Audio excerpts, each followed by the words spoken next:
beni? Onlara verdiğim tüm emekler haram olsun. Ertuğrul, töreyi çiğnememek adına beni sattı. Gün gelecek, onlardan intikamımı alacağım. Abdurrahman kardeş. Gün gelecek o obanın beyi ben olacağım. O vakit bize yapılanların bedelini hepsine teker teker ödeteceğiz.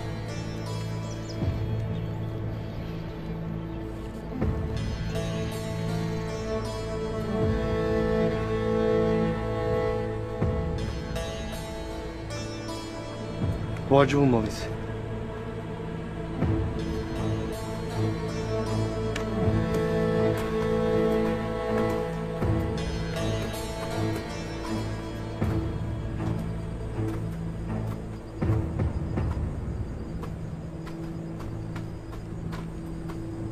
İyi misin kardeşim? İyiyim kardeşim, iyiyim.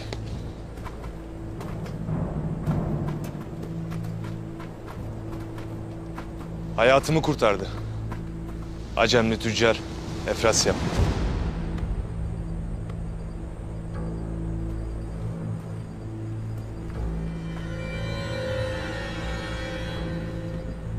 Siz de bizimle obaya gelin. Olanları Tutekin Bey'ime anlatalım. Hem böylece Tutekin Bey'in de sizin hain olmadığınızı anlamış olur.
Nalları değiştirmek gerek Gündoğdu Bey'im.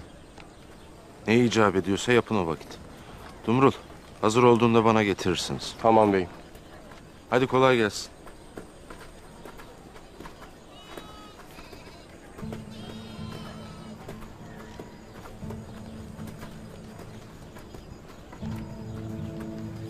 Hayırdır abi? Atın nalları değişecek. Sen ne yaparsın? Ahaliyle konuştum. Kış için bayağı tedirginler. Allah büyüktür. Beklediğimiz Acem tüccarı hele bir gelsin, kervansaraya gideriz. Sen bana hala kızgın mısın? Kızgınım elbet. Neden? Çünkü sen de kardeşim Ertuğrul gibi önünü ardını düşünmeden hareket edersin. Bu sebepten senin başında oban da beladan kurtulmaz.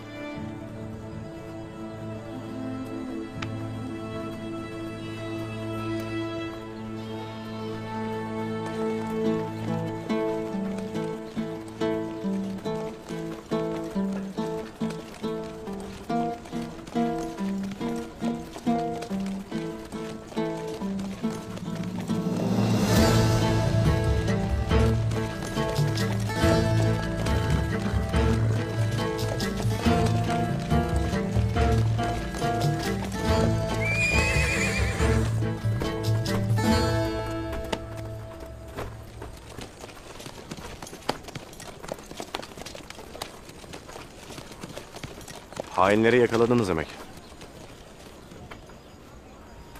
Beyim.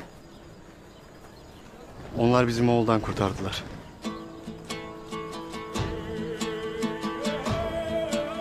Ne oldu?